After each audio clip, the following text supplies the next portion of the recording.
তারা আমাদেরকে বলেছে যে এই একটা ছেলে জুলাইয়ের পরে উঠে আসে একটা ছেলে কোনদিন সচিবালয়ে যায় নাই, কোনদিন পুলিশ তাদের কাছে যায় নাই, তিনি বাংলাদেশের জনগণ নিয়ে রাস্তায় পড়েছিল। সুতরাং এই জনগণকে, এই জনগণের ভালোবাসাকে আমরা ধারণ করতে চাই। আপনারা অনেকেই বিভিন্ন জায়গায় ইনকিলাব মঞ্চ এবং ইনকিলাব কালচারাল সেন্টার খুলতে চান। আমরা আপনাদের আবেগকে সম্মান করি, কিন্তু ভাই আপনারা যদি মূল মানসিকতা নিয়ে সেন্টার করতে চান, বাংলাদেশের সবাই যদি একই মূল মানসিকতা ধারণ করে না, বাংলাদেশে আইনি সন্ত্রাসী এখনো হয়ে গেছে। সুতরাং যাতে কোনো ধরনের অপ্রীতিকর অরাজকতা তৈরি না হয়, এই জন্য আমরা ইনকিলাব মঞ্চ এবং ইনকিলাব কালচারাল সেন্টারে নতুন কোন কমিটি আমরা ইনকিলাবের পক্ষ থেকে দিচ্ছি না। আমাদের অল্প কয়েকটা বিশ্ববিদ্যালয়ে ইনকিলাব মঞ্চের কমিটি রয়েছে। আমরা শুনতে পেয়েছি রাজশাহী বিশ্ববিদ্যালয়ে আপনারা ভাঙচুর করেছেন ইনকিলাব কালচারাল সেন্টার করবার জন্য। আর এবার ভাঙচুর করে যদি কালচারাল সেন্টার করে লাগে, তাহলে ঢাকায় কি জায়গা রাজশাহীকে ভাঙচুর করে রাখবে? ভাঙচুর করে কোনোদিন সংস্কৃতিকে মানুষের কাছে পৌঁছানো যায় না। যারা ভাঙচুর করেছে তারা মূলত ওসমান হাদিকে ন্যায় করে দিতে চায়, এমনটাই আমরা বিশ্বাস করি। প্রিয় ভাইরা, ফরাউদ্দিন আহমদ যিনি আমাদের সাথে দীর্ঘদিন যোগাযোগ করেছেন, আমার চোখের সামনে মেসেজগুলো এখনো ভাসে। বলে ভাই, ওসমান হাদি আমার নেতা, আমি তার সাথে ধারণ করতে চাই, আপনি প্লিজ তার যে নির্বাচনী কার্যক্রম সেইখানে আমাকে যুক্ত করে নেন। কিন্তু তার মধ্যেই ওসমান হাদি শাহাদাতের অহিংসতা পান করে ফেলেছেন। এই যে নিপীড়িত প্রাণগুলো রাজশাহী থেকে সেখানে দাঁড়িয়ে আছে, তাদের কোনো স্বার্থ নাই। তারা শুধুমাত্র চায় বাংলাদেশ ইনসাফ কায়েম হোক, তারা শুধু চায় বাংলাদেশ স্বাধীনতা শাসন এর মধ্যে দিকে থাকুক। সুতরাং আমরা সবাই মিলে তাদেরকে সহযোগিতা করবো। ইনসাফের কথা যে বলবে, স্বাধীনতা সার্বভৌমত্ব করে যে কথা বলবে, তার সঙ্গেই আমরা রয়েছি। সারাদিন ওসমান হাদির গুণগান করে এরপরে যদি চাঁদাবাজি করতে যায়, আমরা তাকে এই সেদিকে মিলের সাথে বেঁধে রাখবো। এই মুহূর্তে বক্তব্য এবং স্লোগান দেওয়ার জন্য অনুরোধ করতে সালাউদ্দিন আহমদকে।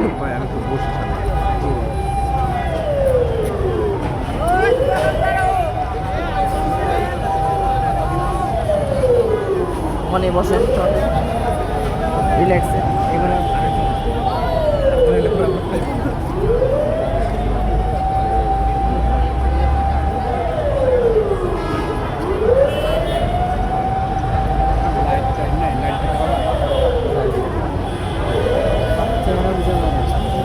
আমাদের ছোট্ট বোন মাহদিয়া জিনিসার তুমি একটু কবিতা আবৃত্তি করতে চাও।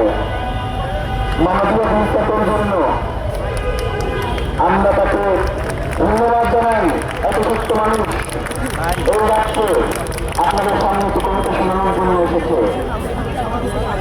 ওসমান হাদি বাংলাদেশের সকল জনতা, শিশু থেকে বৃদ্ধ সবার মধ্যে ওসমান হাদি ঢুকে গেছে।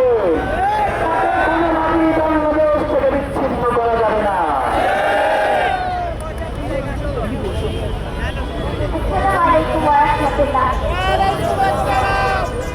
আবৃত্তি করছি কবি বন্ধুর আজিজের লেখা কবিতা লাল সালাম।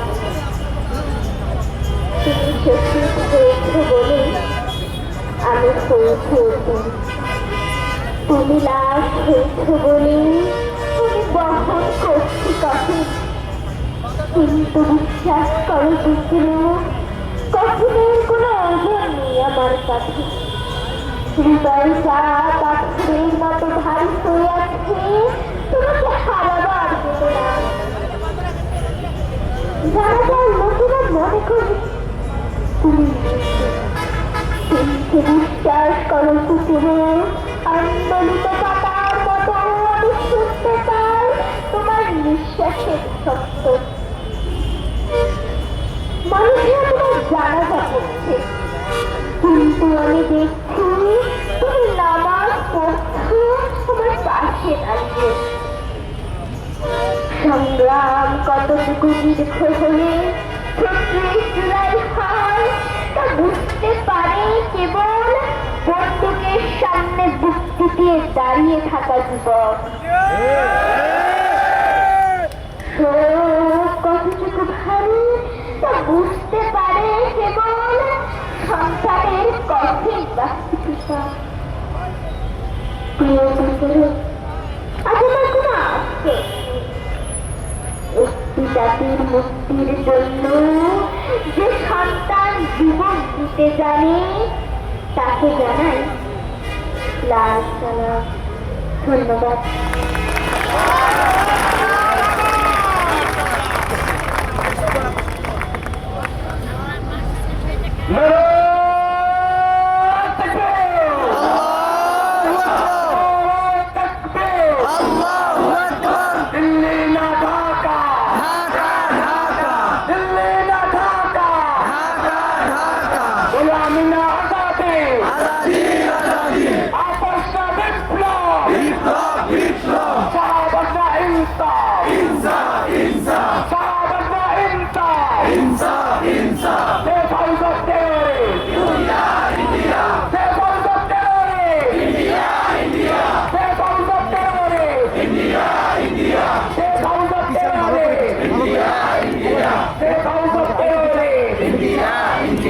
দিল্লিতে যার বাপের বাড়ি,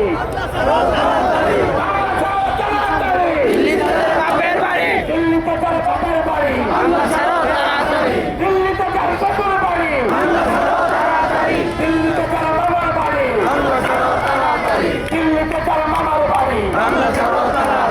We want justice, justice. We want justice. We want justice. We want justice.